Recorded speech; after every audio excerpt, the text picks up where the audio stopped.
نحمده ونصلي ونسلم على رسوله الكريم أما بعد فأعوذ بالله من الشيطان الرجيم بسم الله الرحمن الرحيم إن الله عالم غيب السماوات والأرض إنه عليم بذات الصدور هو الذي جعلكم خلائف في الأرض فمن كفر فعليه كفره ولا يزيد الكافرين كفرهم عند ربهم إلا مقتا ولا يزيد الكافرين كفرهم إلا خسارا قل أرأيتم شركاءكم الذين تدعون من دون الله أروني ماذا خلقوا من الأرض أم لهم شرك في السماوات أم آتيناهم كتابا فهم على بينة منه بل إن يئد الظالمون بعضهم بعضا إلا غرورا إن الله يمسك السماوات والأرض أن تزولا ولئن زالتا إن أمسكهما من أحد من بعده إنه كان حليما غفورا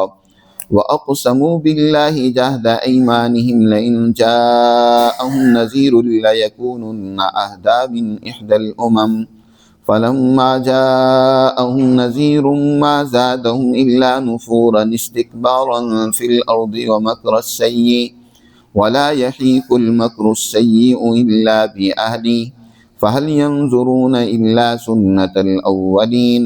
فلن تجد لسنة الله تبديلا ولن تجد لسنة الله تحويلا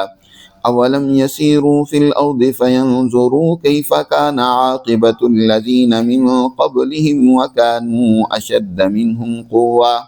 وما كان الله ليعجزه من شيء في السماوات ولا في الأرض إنه كان عليما قديرا ولو يؤاخذ الله الناس بما كسبوا ما ترك على ظهرها من دابة ولكن يؤخرهم إلى أجل مسمى فإذا جاء أجلهم فإن الله كان بعباده بصيرا صدق اللہ العظیم۔ یہ سورۃ الفاتر کا آخری رکوع ہے۔ اس سورہ مبارکہ میں اللہ سبحانہ و تعالی نے اس کائنات کی ہر مخلوق کو ایک فطرت پر خلق کیا ہے۔ اسی طرح اس کائنات کی افضل ترین مخلوق انسان ہے۔ اللہ نے اس کی بھی ایک فطرت بنائی ہے۔ اس کی کامیابی اپنی اسی فطرت کے راستے پر چلنے میں، لیکن انسان کچھ اپنی نفسانی خواہشات کی وجہ سے،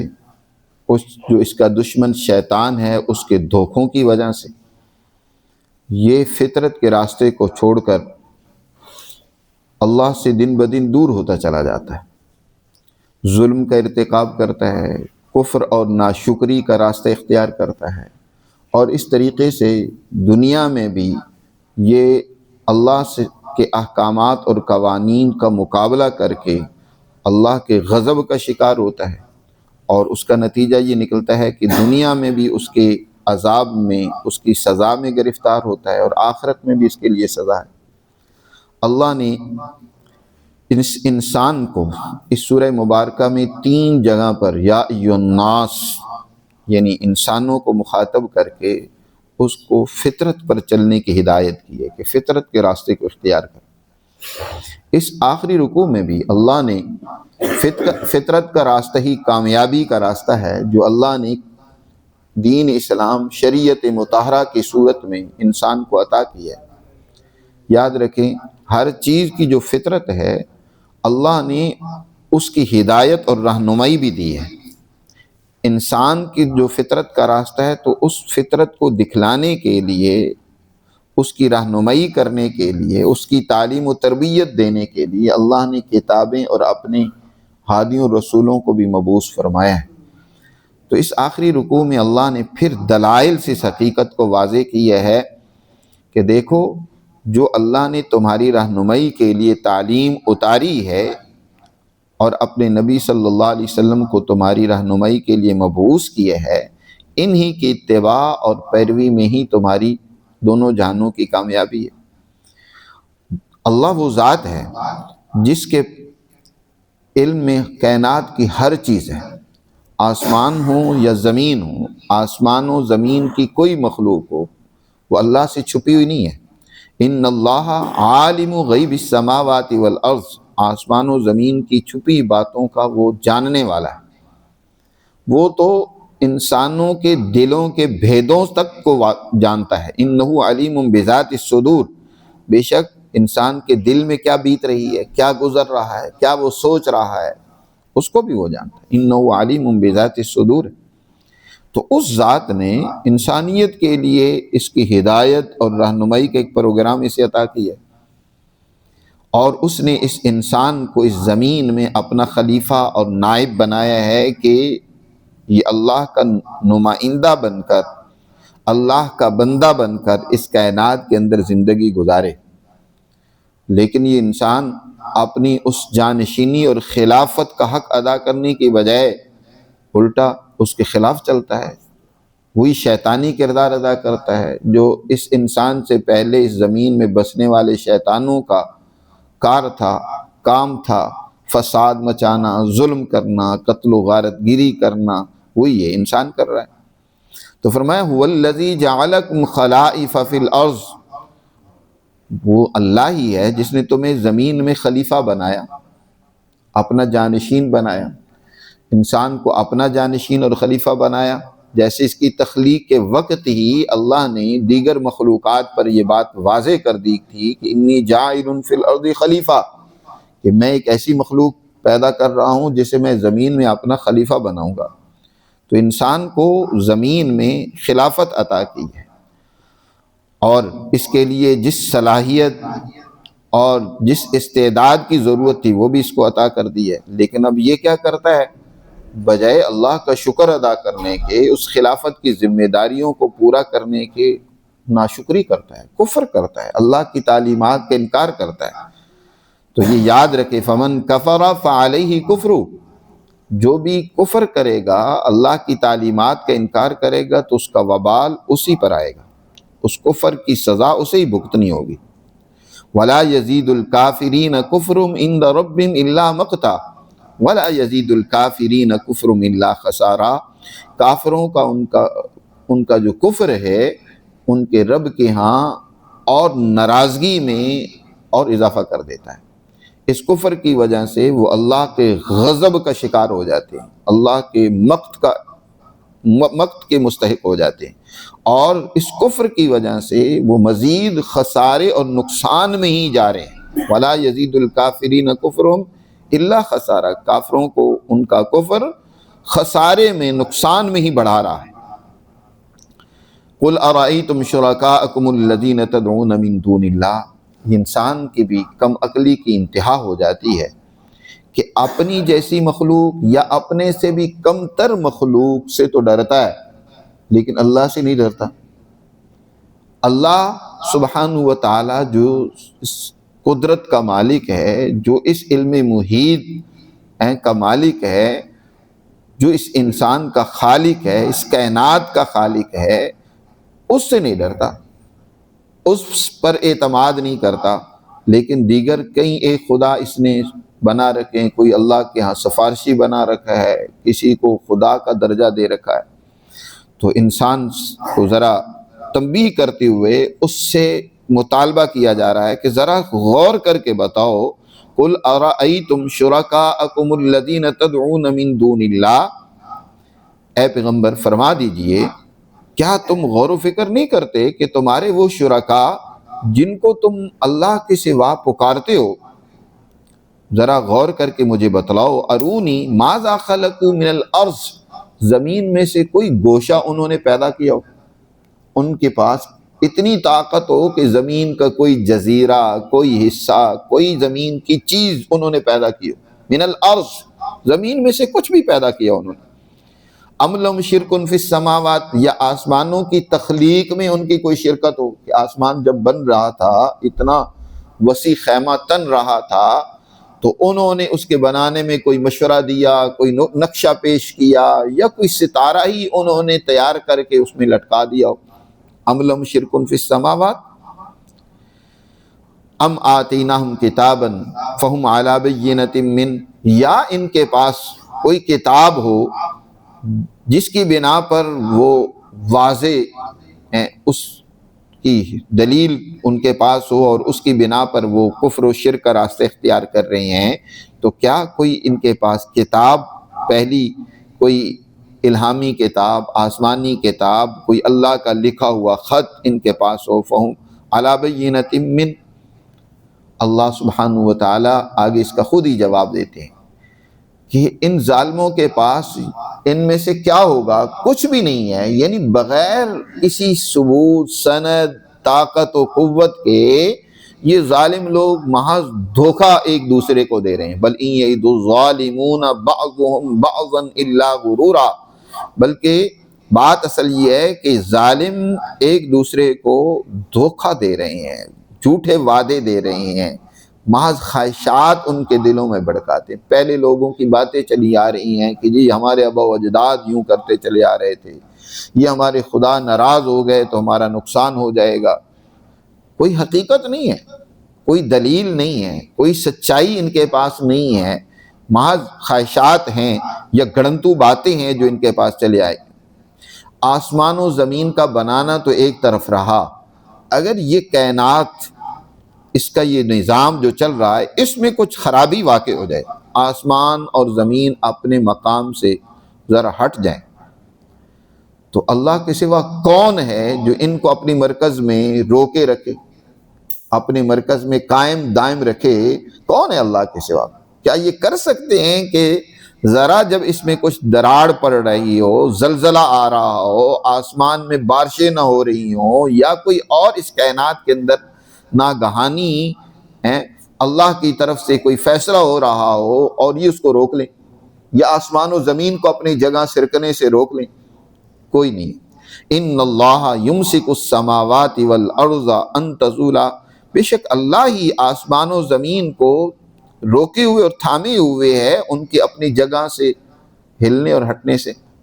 وَلَئِنْ زَالَتَا، اور اگر اپنی جگہ، فرض محال، اگر یہ اپنی جگہ سے ہٹ جائیں تو اللہ کے سوا کوئی نہیں ہے جو ان کو روک سکتا ہو۔ ان امسکہما من احد من بعدی انہ کان حلیما غفورا، اس کے باوجود بھی وہ بڑا حلیم ہے، انسانوں کی غلطیوں سے درگزر کرتا ہے، وہ انسانوں کو موقع دیتا ہے کہ وہ توبہ کریں، اس کی طرف رجوع کریں، غلطیاں ہو گئی ہیں معافیہ مانگیں۔ کفار مکہ اور مشرکین مکہ جو تھے، ان کے سامنے نبی کریم صلی اللہ علیہ وسلم کی بعثت سے پہلے جب گزشتہ دیگر اقوام کے حالات و واقعات بیان کیے جاتے، خاص طور پر یہود و نصارہ کے، کہ ان کے پاس انبیاء آئے لیکن یہودیوں نے، عیسائیوں نے اپنے پیغمبروں کو جھٹلایا، ان کا انکار کیا، یہاں تک کہ بعضوں کو قتل اور شہید کر دیا، اور بعضوں کی تکذیب کی، ان کو برا بھلا کہا اور انہیں ذلیل و رسوا کرنے کی کوشش کی۔ جب اس طرح کی باتیں ان مکہ کے مشرکوں کو معلوم ہوئی نا، تو یہ بڑے پریشان ہوئے اور کہنے لگے، قسمیں کھا کھا کر کہنے لگے کہ اگر ہمارے پاس کوئی اللہ کا نبی آتا نا، ہم دنیا کی دیگر اقوام میں سے ہر قوم سے بڑھ کر اس کی اتباع اور پیروی کریں گے اور اس کو نہیں جھٹلائیں گے، اس کے راستے پر چلیں گے اور دنیا اور آخرت میں سرخرو ہوں گے۔ لیکن عجیب بات ہے، اب ان کے پاس جب اللہ کا سب سے بڑا عظیم الشان پیغمبر آیا تو اس کے دشمن بن گئے۔ اب تکبر و غرور آڑے آ گیا، ان کی چدراہٹ وہ ان کے آڑے آ گئی کہ اس کی اتباع اور پیروی کریں۔ اب اس پیغمبر کے خلاف عجیب و غریب مکر و فریب، سازشیں اور طرح طرح کی ان کو ناکام کرنے کی تدبیریں کرنے لگ پڑے۔ اللہ نے اس ساری بات کو ان الفاظ میں بیان کیا ہے کہ وَأَقْسَمُوا بِاللَّهِ جَهْدَ أَيْمَانِهِمْ، یہ اللہ کی بڑی پختہ اور مضبوط قسمیں کھاتے تھے، جَهْدَ أَيْمَانِهِمْ لَإِنْ جَاءَهُمْ نَذِيرٌ، اگر ان کے پاس کوئی ڈرانے والا آیا تو لَيَكُونُنَّ أَهْدَىٰ مِنْ إِحْدَى الْأُمَمِ، یہ دنیا کی ہر قوم سے بڑھ کر زیادہ ہدایت اور درست راستے پر ہوں گے۔ فَلَمَّا جَاءَهُمْ نَذِيرٌ، جب ان کے پاس وہ نذیر اور ڈرانے والا آیا تو کیا ہوا؟ ما زادہم الا نفورا، تو ان کی نفرت میں اور اضافہ ہو گیا، حق سے جو نفرت تھی وہ اور بڑھ گئی۔ استکبارا فی الارض، زمین میں ان کا تکبر اور سرکشی اور زیادہ ہو گیا۔ ومکر السیئ، اور بری سازشیں، تدبیریں اس پیغمبر کے خلاف ان میں اور اضافہ ہو گیا، تدبیریں کرنے لگ پڑے۔ اور یاد رکھو اللہ کا قانون یہ ہے کہ جو دوسروں کے لیے کنواں کھودتا ہے نا، وہ خود ہی اس میں گرتا ہے۔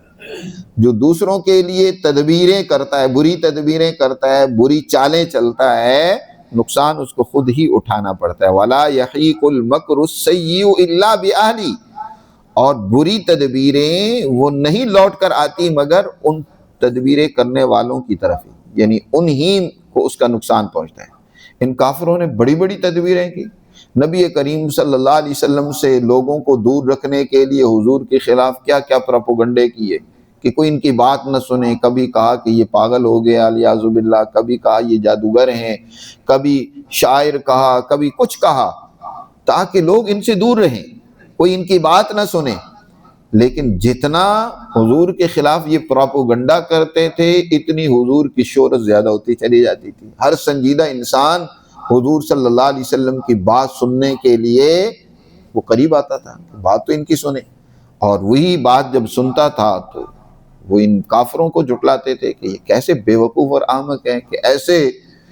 ہیں مخلص سچے اور اہل علم انسان کو یہ کبھی دیوانہ کہتے ہیں، کبھی کچھ کہتے ہیں۔ ان سے زیادہ سچا، صادق، امین، ان سے زیادہ جو ہے فصیح و بلیغ کلام کرنے والا اور ان سے عمدہ تعلیم دینے والا تو کوئی ہے ہی نہیں۔ اس طریقے سے حضور صلی اللہ علیہ وسلم کی شہرت بڑھتی چلی گئی۔ انہوں نے بڑی تدبیریں کی کہ کسی طریقے سے یہ جماعت آگے نہ بڑھے، نہ پھیلے، نہ پھولے، نہ اس کا کوئی نظام قائم ہو، یہ ختم ہو جائے۔ یہاں تک کہ بدر کے میدان میں 1000 افراد، ہزاروں کا لشکر، 1000 کا لشکر جو بڑے دلیر، جری، بہادر جوانوں کا لے کر پہنچ گئے کہ آج ان کا صفایا کر دیں گے،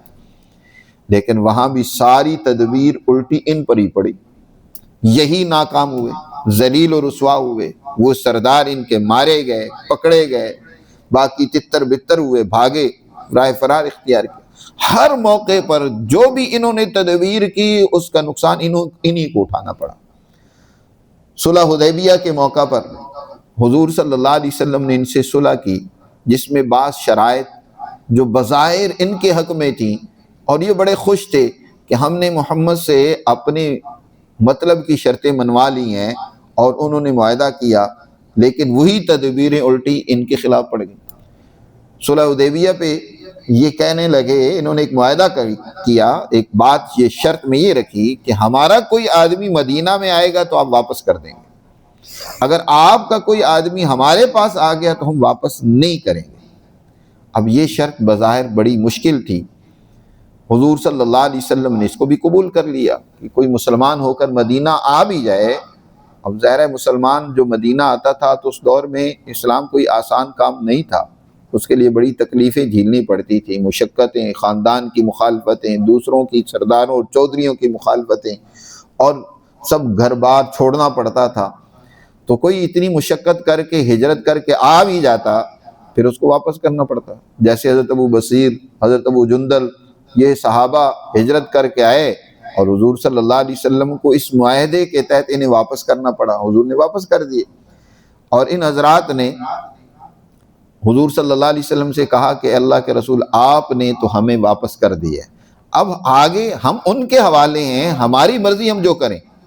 حضرت ابو بصیر رضی اللہ تعالیٰ عنہ کو جو 2 آدمی مکہ سے لینے آئے تھے، ان میں سے ایک کو تو قتل کیا راستے پہ، اور دوسرا اس نے جان بھاگ کر بچائی اور مدینہ میں حضور سے آ کر پناہ مانگی۔ حضرت ابو بصیر نے اور دیگر چند ایک صحابہ جو مکہ میں ایمان لا چکے تھے، انہوں نے شام کے راستے پہ دریا کے کنارے ڈیرا ڈال لیا۔ اب جو بھی ان کا قافلہ تجارتی جاتا ہے پکڑ لیتے ہیں، ان کی پھینٹی بھی لگاتے ہیں، مال بھی ان کا چھین لیتے ہیں۔ اب ان کے لیے اور مصیبت پڑ گئی کہ یہ کیا ہوا۔ اب یہ تو واضح ہے کہ آپ صلی اللہ علیہ وسلم نے تو مدینہ میں ان کو رکھا ہوا نہیں ہے، لیکن ان کا وہ راستہ بند ہو گیا۔ اب بعد میں خود ہی منتیں کر کے کہ اللہ کے رسول ہم اس شر سے دستبردار ہوتے ہیں، آپ ان افراد کو اپنے پاس مدینہ میں بلا لیں، انہوں نے تو ہمارا ناطقہ ہی بند کر دیا۔ یہ پہلے بڑی شادیانے مچا رہے تھے، بہلا رہے تھے کہ ہم نے بڑا کام کر لیا، کہ اپنی مطلب کی شرطیں منوا لیں، لیکن وہی شرطیں ان کے لیے مصیبت بن گئی، بعد میں پھر ان سے بھی پیچھے ہٹنا پڑا۔ تو ہر ایک تدبیر وہ الٹی ان پر پڑی ہے۔ وَلَا يَحِيقُ الْمَكْرُ السَّيِّئُ إِلَّا بِآلِ فَهَلْ يَنظُرُونَ إِلَّا سُنَّةَ الْأَوَّلِينَ، یہ نہیں انتظار کر رہے مگر پہلے لوگوں کے ساتھ طریقے کا انتظار کر رہے ہیں، جیسے پہلے لوگوں کے ساتھ اللہ نے کیا ہے نا معاملہ، پہلی قوموں کو جیسے اللہ نے تباہ و برباد کیا، انہیں سزائیں دی، یہ بھی تو اسی کا انتظار کر رہے ہیں کہ ان پر تباہی آئے۔ اور پھر یاد رکھو اگر اسی کا انتظار ہے تو اللہ کی سنت اور طریقہ بدلتا نہیں ہے۔ فَلَن تَجِدَ لِسُنَّتِ اللَّهِ تَبْدِيلًا، اللہ کے طریقے کو بدلا ہوا نہیں تم پاؤ گے۔ پہلی قوموں کے لیے تو اور تھا، تمہارے لیے اور ہے۔ آج بھی اللہ کا وہی طریقہ ہے، ظالموں اور فسادیوں کو اللہ سزا دیتا ہے، لیکن یہ الگ بات ہے کہ ان کو موقع دیتا ہے سمجھنے کے لیے۔ لیکن تم دیکھو گے کہ وَلَن تَجِدَ لِسُنَّتِ اللَّهِ تَحْوِيلًا، اللہ کی سنت میں کسی قسم کی کوئی تغیر و تبدل نہیں ہوا، اس میں کوئی بھی تبدیلی نہیں آئی، وہ آج بھی موجود ہے۔ لیکن نبی کریم صلی اللہ علیہ وسلم کی بدولت تمہیں موقع مل رہا ہے، حضور صلی اللہ علیہ وسلم کی ان رحمت کی برکت سے تمہیں مہلت دی جا رہی ہے، استدراج، ڈھیل دی جا رہی ہے۔ لیکن یاد رکھو کہ اگر تم باز نہ آئے تو پھر تم بھی اللہ کی سزا سے بچ نہیں سکو گے۔ اولم یسیروا فی الارض، کیا یہ زمین میں چلتے پھرتے نہیں ہیں، سیر و سیاحت نہیں کرتے،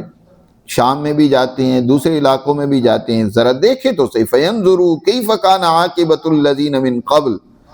کیسا انجام ہوا ان لوگوں کا جو ان سے پہلے گزرے ہیں۔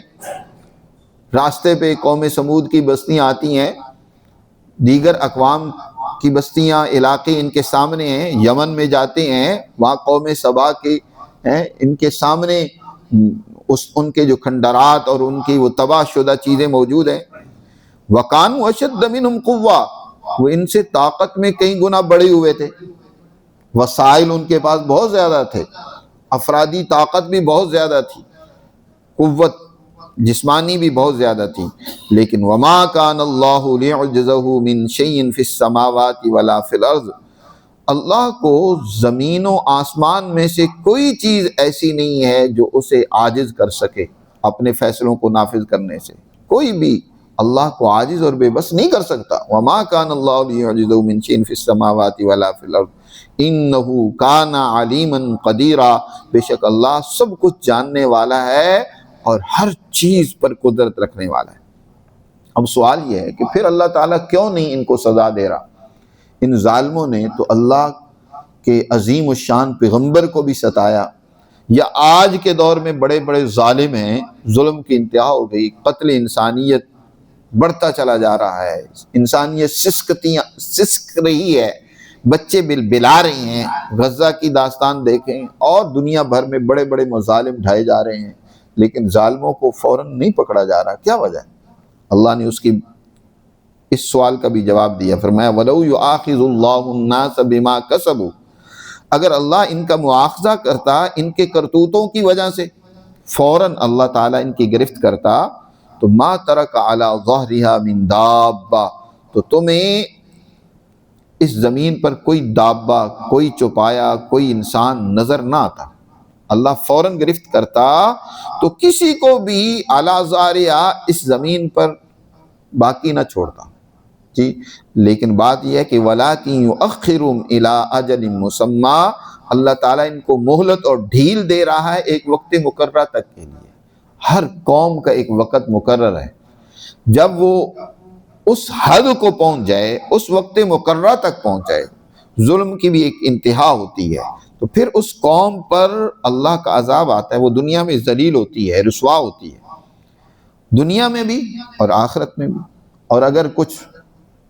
اسباب کی وجہ سے دنیا سے کوئی شخص یا کوئی قوم اللہ کے عذاب سے بچ گئی، تو یہ مت سمجھے کہ اللہ کے عذاب سے وہ بالکل ہی چھٹکارا پا لیا اس نے، نہیں، آگے اور اس کے عذاب منتظر ہیں، طرح طرح کے عذاب اس کے منتظر ہیں۔ اولاً تو اللہ سبحانہ و تعالی قوموں کو ضرور دنیا میں موقع بھی دیتا ہے، اور پھر جب وہ نہیں سمجھتے تو پھر ان کو سزا بھی دیتے ہیں۔ آپ تاریخ اٹھا کر دیکھ لیں،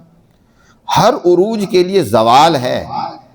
یہاں تک کہ مسلمانوں میں بھی عروج آیا، پھر جب ان میں غفلت، سستی، اللہ کی تعلیمات سے انحراف ان میں پڑا ہے، تو پھر اللہ نے ان کو بھی سزا دی، ان سے بھی وہ عروج چھین لیا۔ آج دنیا میں اتنے ممالک ہونے کے باوجود ذلیل ہیں، وہ منتیں کر رہے ہوتے ہیں، ہاتھ چوم رہے ہوتے ہیں، ان کے سامنے تل ملا رہے ہوتے ہیں، امریکہ کے صدر کے سامنے، ٹرمپ صاحب کے سامنے، خدا بنا کر اس کے سامنے جیسے جانور کی دم کی طرح دم ہلا رہے ہوتے ہیں مسلمان ممالک، چاپلوسیاں کر رہے ہوتے ہیں۔ یہ کیا شان ہے؟ کیا وہ مسلمان جس کو اللہ نے دنیا کی سب سے بڑی عقل، فہم، بصیرت، علم، شریعت، دین، قانون، وسائل سب کچھ دیے، لیکن آج وہ اپنی اس طاقت کو سمجھ ہی نہیں رہے جی، اور اپنی حفاظت کے لیے شیطان اعظم کے ساتھ معاہدے کر رہے ہیں، منتیں ان کی جا رہی ہیں کہ وہی ہمارا رکھوالا ہے۔ یہ عجیب بات ہے کہ شیطان کو اپنا دوست بنا لینا، اس سے بڑی حماقت کیا ہوگی کہ کوئی شیطان کو دوست سمجھنے لگ پڑے۔ تو اللہ سبحانہ و تعالیٰ نے مسلمانوں کی اسی کم عقلی کی سزا انہیں دی نا، کہ آج ان کے پاس بظاہر اقتدار ہونے کے بھی اقتدار نہیں ہے، طاقت نہیں ہے جی، عزت نہیں ہے، ذلیل ہے۔ اور اسی طرح آج دنیا کی دوسری قومیں ہیں، امریکہ ہے یا دیگر قومیں ہیں، وہ ظلم و فساد کر رہی ہیں، تو عروج ان کے لیے بھی ہمیشہ نہیں ہے، ان پر بھی زوال آنا ہے، ان کی بھی تباہی و بربادی اب قریب ہے۔ تو اللہ ہر ایک کو اس کی اجل مسمى تک کے لیے مہلت دیتا ہے۔ فَإِذَا جَاءَ أَجَلُهُمْ، جب ان کی وہ اجل آ جاتی ہے تو پھر انہیں کوئی نہیں بچا سکتا، اللہ کے عذاب سے، اللہ کی گرفت سے انہیں کوئی نہیں چھڑا سکتا۔ فَإِنَّ اللَّهَ كَانَ بِعِبَادِهِ بَصِيرًا، بے شک اللہ تعالیٰ اپنے بندوں کے حالات کو خوب دیکھ رہا ہے، اس سے پوری طرح واقف ہے، اور اللہ جان رہا ہے کہ کون کیا کر رہا ہے، اور اس کی سزا دینے کا بھی اختیار اور قدرت رکھتا ہے۔ تو اس طریقے سے اللہ سبحانہ و تعالیٰ نے اس سورہ مبارکہ میں فطرت کے بنیادی اصول ان کی وضاحت کی ہے، اور خلاف فطرت چلنے والے لوگوں کو تنبیہات کی ہیں، انہیں سمجھایا ہے کہ وہ اپنے روش سے، اپنے غلط طرز زندگی سے باز آئیں، اور ان فطرت کے خلاف چل کر اپنی دنیا کی زندگی کو بھی برباد نہ کریں، اور آخرت کی سزا کے بھی مستحق نہ بنیں، اپنے آپ کو اس سے بچائیں۔ اللہ ہمیں سمجھ نصیب فرمائے اور اپنے احکامات پر عمل کی توفیق دے۔